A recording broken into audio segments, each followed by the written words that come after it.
In this video, we'll take a look at Revit ribbon and quick access toolbar. First, we'll start with the ribbon.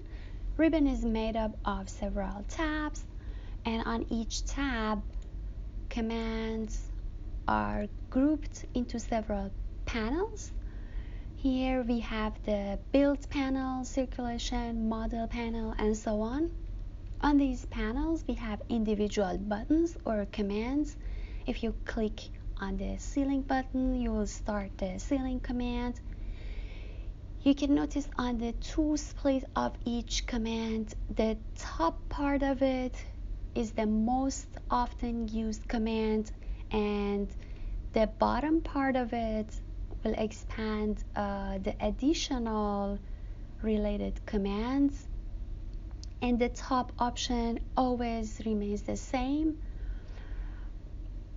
Another variation on a button is on the Manage tab, Additional Settings. This is just one button, and look at the drop-down list.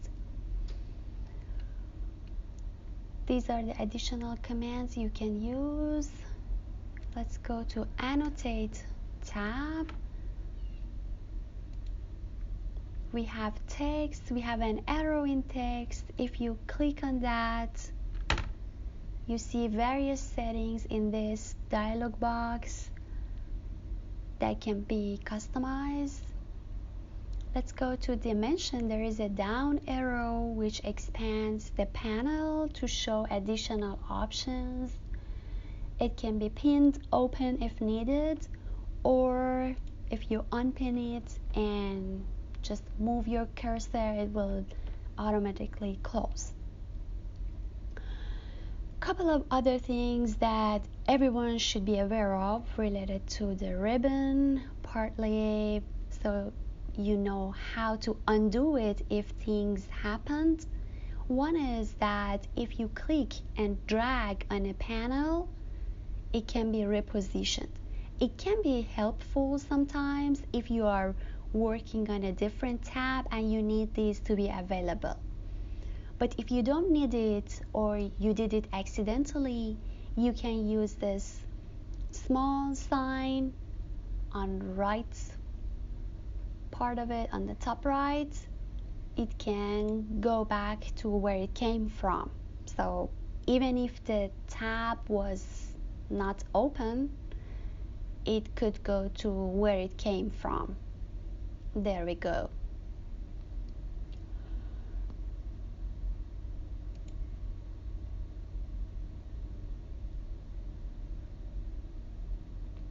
Another thing that can happen is if we double click on a tab, it changes the state of the ribbon.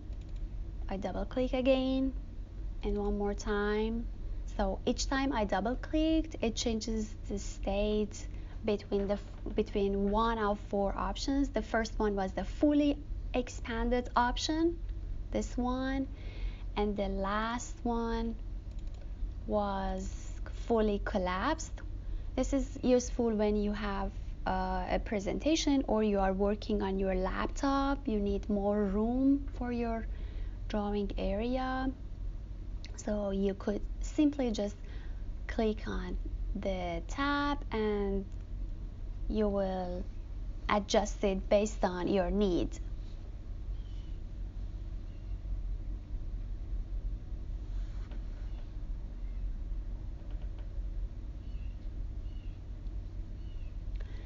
There is an icon on the right part of it.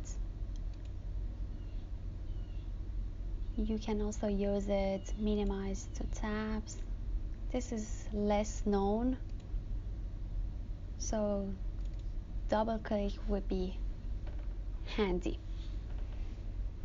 Another thing that can happen is when you're holding a control key and you're dragging and putting the other tab somewhere else.